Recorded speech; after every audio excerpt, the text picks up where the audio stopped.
Star News-ը առանձնացրել և ներկայացնում է շոու բիզնեսյան օրվա ամենահետաքրքիր և ուշագրավ իրադարձությունները բոլոր մանրամասներով։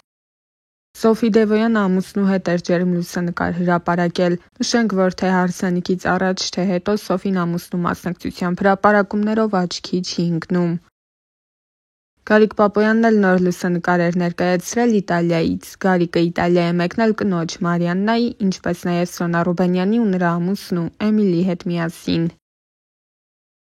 Դերասան ամուսիններ Վահան Միրաքյանն ու Ռուզաննա Մանուչարյանն էլ նշում էին իրենց ամուսնության օրը։ Օրվա առթիվ Ռուզաննան Վահանի հետ համատեղ լուսանկարներ էր հրապարակել ու գրել. «Ճիշտ է, մենք այսօր պետքա լրիվ այլ երկրում ու այլ կերպ նշեինք, բայց ամեն ինչ դեռ առջևում ա։ Միասին ուսուսի տված կհասնենք մեր բոլոր նպատակներին։ Ես քեզ շատ եմ սիրում, իմ հարազատ հոգի»։ Խորեն Լևոնյանի կինն էլ Էմման նոր լուսանկարով էր հանդես եկել։ Նշենք, որ Խորենն ու Էմման մի քանի օրով մեկնել էին եվրոպական ճամփորդության։ Ռիփսիմե Ելինյանն էլ հրապարակել էր իր և Գրիգոր Դանիելյանի որդիների լուսանկարներն ու գրել. «Սեր տղաներ»։ Դերասան Կարո Հովհաննիսյանն էլ ծնողների հետ համատեղ էր հոլովակ հրապարակել, նշելով. «Իմ ուժն ու հարստությունը, սերը ու հավատը, ծնողներս։ Հաճախ ասեք ձեր ծնողներին, որ սիրում եք նրանց, նրանք այդ խոսքերի և ձեր սիրո կարիքը միշտ ունեն»։ Շոթի տվյալներով Դոնի Ռոստովցի էնդոկրինոլոգը ամուսնու հետ ժամանել էր Հայաստան ազգականի հարսանիքին մասնակցելու համար։ Տելեգրամյան ալիքը հաղորդում է, որ նրանք դարձել են իրենց հարևաններին եղանով սպանած մարդասպանի զոհերը։ Քննիչների տվյալներով Կոտայքի մարզի 61-ամյա բնակիչն անցյալ կիրակի առավոտյան վիճաբանել է իր հարևանների հետ։ Նրանք վիճել են հողամասի հարցերի շուրջ։ Երբ ամուսինն ու կինը գնացել են դաշտում գազեր հավաքելու, գազազած հարևանը վերցրել է եղանն ու դրանով խոցել զույգին, ապա կրակել է նրանց վրա որսորդական հրացանով։ Այնուհետև նա փախել է դաշտով և Զովաշեն գյուղի մոտ տեսել կայանված Աուդի Մագնիշի ավտոմեքենա և մոտակայքում կանգնած տղամարդու ու կնոջ։ Կասկածյալը պահանջել է բանալիները, բայց Մարինան և Վահեն հրաժարվել են։ Այդ ժամանակ նա կրակել է զույգի վրա, դրել նրանց մարմինները տաղավարում և փախել դեպքի վայրից։ Ներքին գործերի նախարարության աշխատակիցները ձերբակալել են կասկածյալին։ Նա թաքնվել էր սպանված Մարինա Հայրապետյանի և Վահե Մարտիրոսյանի մեքենայում։ Մոտակայքում հայտնաբերվել է որսորդական հրացան, զենքը գրանցված է կրակողի անունով։ Ինչպես արդեն հայտնել էինք, դերասանուհի Իննա Խոջամիրյանը որոշ ժամանակով փակել էր սոցիալականի իր հարթակները։ Հարթակների վերականգնումից հետո նա հանդես է եկել նոր հրապարակմամբ ու գրել. «Մի խոսքով, օրերով ու ամիսներով էս գործին եմ։ Նոր տողից սիրահարվել եմ իմ աշխատանքին, կինոյին, սերիալին, էս ամեն ինչին։ Ֆիլմ ստեղծելը ֆենոմենալ սիրուն բան ա, սեր ա, պայքար, ցավ, խելագարություն։ Վիդեոն էլ միացնում եմ, ընկերակցում ա ու էնքան եմ տարվում, գրեթե միշտ կեսից մոռանում եմ, ապրում եմ սրանով և սենց եմ ապրում ես», գրել է նա։ Տարիների ընթացքում Իննա Խոջամիրյանի անձնական կյանքը մեկ անգամ չէ, որ հայտնվել է հանրության ուշադրության կենտրոնում ու գուցե ստեղծագործական գործունեությունից շատ էլ հետաքրքրել է հանրությանը։ Թեև դերասանուհին պատահական է հայտնվել շոու բիզնեսյան աշխարհում, այնուամենայնիվ հետագայում նրա անձնական կյանքի որոշ մանրամասներ իսկական աղմուկ բարձրացրին նրա անվան շուրջ ու քննադատությունների ու մի շարք քննարկումների տեղիք դարձան։ Իննան բավականին հաճախ է նշում, որ չի խոսում սիրել անձնականի մասին, սակայն նրա սադրող հրապարակումները խոսում են դերասանուհու փոխարեն։ Էլենի օրագիրը հեռուստասերիալից հետո Իննա Խոջամիրյանը անմիջապես մասսայական հայտնիություն ձեռք բերեց, սակայն նշել էր, որ ինքը երբևէ չի ձգտել նրան։ Հայտնիությունն ինքնանպատակ չի եղել, վերջերս հաճախ լինում են պահեր, երբ նույնիսկ նեղվում եմ դրանից։ Ինձ համար շատ անսպասելի էր, որ նախագիծը նման մեծ լսարան կզբաղեցնի։ Դա ինձ տրամադրում է ավելի լավ աշխատել, որքան մեծ է լսարանը, այնքան ավելի պահանջկոտ է։ Պետք է ավելի գրագետ ու լավ մատուցես ամեն բան, այլ տարբերակ չունես, փոքր լսարանն էլ է պահանջկոտ ամեն դեպքում։ Որքան մեծանում է լսարանը, այնքան մեծանում է պատասխանատվությունը։ Էլենի օրագիրը հեռուստասերիալում Իննան 22 տարեկան հասակում խաղում էր 17 տարեկան աղջկա կերպար և հարցին անդրադառնալով նշել էր, որ դա իր մոտ բավականին հեշտ է ստացվել։ Մի հեշտ կետ կա, դու արդեն ապրել ես այդ տարիքը, կարող ես քեզանից ինչ-որ հատկանիշներ փոփոխել և դնել կերպարի մեջ։ Շատ ավելի դժվար կլիներ, եթե խաղայի 30-35 տարեկան կնոջ, որովհետև որքան էլ պատկերացնեմ հոգեվիճակը, ներկայացնել չեմ կարող։ Իսկ հիմա որ մեկս 16 տարեկան չենք եղել և ինչեր չենք արել։ Ես ի սկզբանե վստահ էի, որ Էլենն ուրիշ կլինի, իսկ ես առօրյայում ուրիշ։ Մտածում էի Էլենը կլինի տափակ կոշիկներով, սպորտային հագուստով, 2 պոչիկներով, արագ-արագ քայլող աղջիկ, իսկ ես հասարակության մեջ կլինեմ որպես Իննա դասական կերպարով, այլ սանրվածքով, այլ կեցվածքով։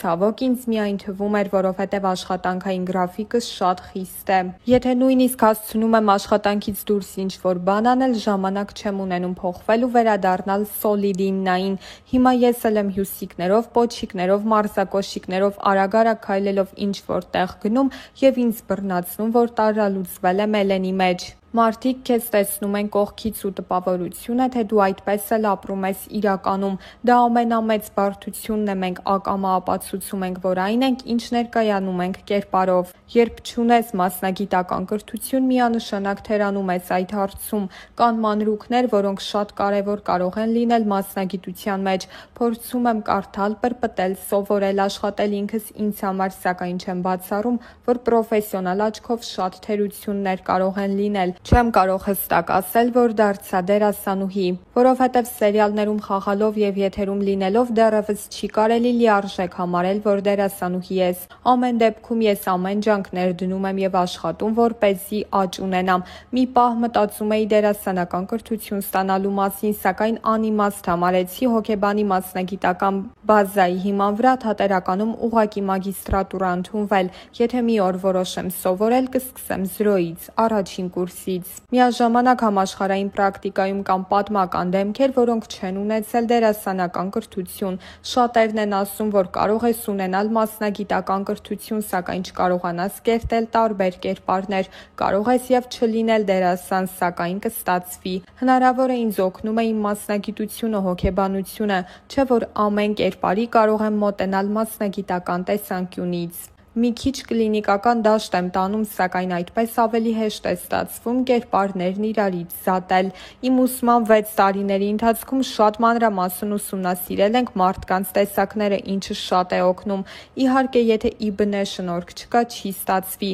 Չեմ ուզում շեշտադրել, թե ես ԻԲՆ տաղանդավոր եմ, բայց երևի ինչ-որ բան կա, եթե ստացվում է։ Առաջին հայացքից բավականին տարօրինակ է, որ հոգեբանության ֆակուլտետի ուսանողուհին դարձավ դերասանուհի և այժմ հեռուստասերիալների ամենապահանջված դեմքերից մեկն է։ Թեմային անդրադառնալով Իննան նշել էր, որ կյանքի իր այդ փուլը եղել է շատ պատահական։ Չգիտեմ ինչ կատարվեց, որ ինձ հրավիրեցին, սակայն անցյալից ստվերներ հեռուստանախագծի ադմինիստրատոր Էմիլիա Գրիգորյանը Facebook-ով ինձ գրել էր «Քասթինգ ունեն, եթե ինձ հետաքրքիր է, ներկայանամ Շանթ հեռուստաընկերություն»։ Հաջորդ օրը ներկայացա, մի շաբաթ անց նորից կանչեցին, մի քանի օր անց արդեն հրավիրեցին պայմանագիր ստորագրելու։ Երբ անսպասելի մի տեղից հայտնվում ես այլ տեղում, հայկական տարբերակի համաձայն կարծում են ծանոթ բարեկամն է օգնել կամ լավ մեջք ունես։ Ինձ համար լավ մեջք հայրս է, սակայն նա ներդրում չի ունեցել Շանթում աշխատանքի անցնելուս գործում, որևէ ծանոթ չունեի։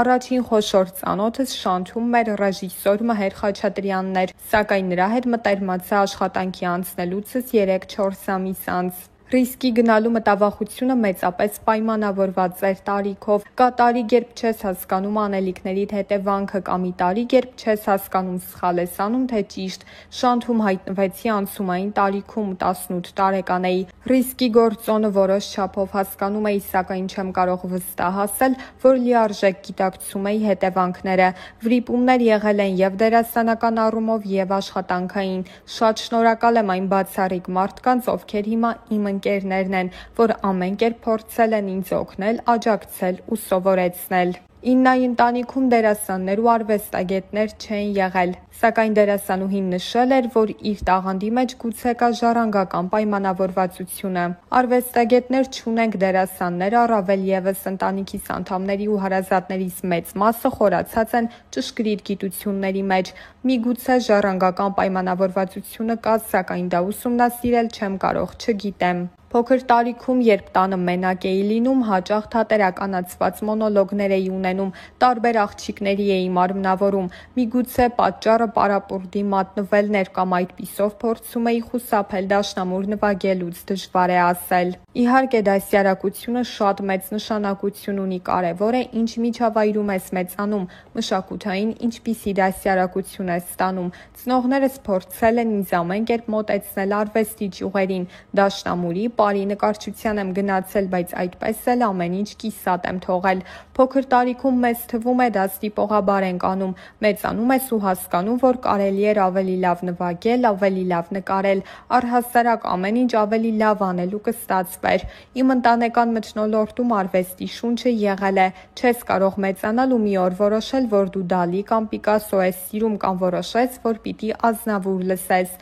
Քույրերս ինձանից մեծ են 9 տարի եւ ավելի, իրենք ինձ սովորեցրել են, որ պետք է լսել Ազնավուր, Ֆորշ, Լիլիթ Պիպոյան ու Կոմիտաս։ Հիմա այդպես ենք մեծացնում զարմուհիներիս։ Հայտնիությունը ինչ-որ պահի ներխուժում է անձնական տարածք։ Յուրաքանչյուր քայլ սկսած նրանից, թե սրճարանում ինչպես եւ ում հետ կնստես, վերջացրած ինչ-որ լուսանկար կամ գրառում հրապարակելով, դառնում է քննարկումների մեծ առիթ։ Իննան նշել էր, որ այդ առումով ինքը հաճախ է հասարակությունից առանձնանալու ցանկություն ունենում։ Կարելի է բաժանել ուղիղ 50-50%-ի։ 50% դեպքերում շատ հաճելի է, երբ դու հայտնի ես, քեզ ճանաչում են, սիրում են, քեզ գնահատված ես զգում։ Մյուս 50%-ում նման դեպքերը կարող են անհանգստացնել ու դիսկոմֆորտ առաջացնել։ Մարդ ես, երբեմն ուզում ես մենակ լինել, ինչ-որ սրճարանում մենակ նստել։ Շատ դեպքեր են եղել, երբ մոտեցել են, հաշիվ են փակել եւ այլն։ Վերջ, օրը չստացվեց, որովհետև դու իսկապես փորձում էիր մենակ մնալ։ Հասարակական միջավայրում այսպես թե այնպես չես կարող մենակ լինել, սակայն այս դեպքում հայտնիությունը մի քիչ ավելի է խանգարում։ Ինչ վերաբերում է անձնական տարածքին, շատ ծանր եմ տանում, երբ ինչ-որ մեկը մտնում է իմ անձնական դաշտ։ Այնինչ իմն է, քննարկման եւ հանրայնացման կարիք չունի, սակայն հարցը լսելիս ինձ բռնացրի մի գործողության վրա, երբ մեծ հետաքրքրությամբ կարդում էի Սոշյանի Բեկյանի հարցազրույցը Մադոննայի հետ անձնական կյանքի բալիկի սպասելու մասին։ Շատ հետաքրքիր բովանդակալից հարցազրույց էր, ահա որ մեծ հետաքրքրությամբ շունչս պահած կարդացի ու վերջում հասկացա, ախր այս ամենն այդ մարդու անձնական կյանքի մասին էր։ Ստացվում է, երբ ես կարդում եմ ուրիշի մասին, ինձ հետաքրքիր է ինչպես բոլոր հայերին, երբ հերթը հասնում է ինձ, չեմ ուզում խոսել։ Իրականում շատ բարդ հարց է, անձնական սահմանները պահելը մշակութային խնդիր է, որը մեզ մոտ միշտ խարխուլ է եղել։ Դեռ տարիներ առաջ Իննան նշել էր, որ եթե իր անձնական կյանքում գլոբալ փոփոխություններ լինեն, ինքը միգուցե այդ նորությամբ կիսվի հանրության հետ։ Այս տարիների ընթացքում Իննայի անձնական կյանքը մեկ անգամ չէ, որ եղել է հանրության ուշադրության կենտրոնում։ Նման հրապարակումները պատճառ էին դառնում նաև, որ Իննայի հասցեին շատ հաճախ հնչեին բացասական մեկնաբանություններ, ու այդ բացասականին անդրադառնալով դերասանուհին ասել էր. «Ես չեմ պատկերացնում մի կնոջ, որ բացասական կարծիքներից իրեն վատ չզգա ու սթրեսի մեջ չընկնի։ Տղամարդիկ էմոցիաների առումով ավելի սառն են, սակայն այդպիսի կին կարծում եմ չկա, որ ծանր չտանի անգամ թեթև բացասական կարծիքը, որքան էլ սթրեսակայուն, հավասարակշռված ու կայացած լինի։ Շատ է պատահել, երբ կարդացել եմ բացասական կարծիքներ, ծանր եմ տարել, մտածել եմ։ Սակայն դրանք բացառապես կոնստրուկտիվ բնույթ ունեն, նույնիսկ անհրաժեշտ են, որովհետև երբ քո մասին միայն դրականն ես լսում, սկսում ես ինքնահաստատվել դրա վրա, բացասականն անհրաժեշտ է, որպեսզի կարողանաս քեզ բալանսի վրա պահել եւ քեզ հանկարծ չքաշի դեպի աստղայինը։ Ես չեմ ճանաչում մի մարդու, ով թերարժեք չէ, մենք բոլորս տառապում ենք թերարժեքությամբ։ Եթե կա մեկը, ով թերարժեքություն չունի, դա եւս հիվանդություն է։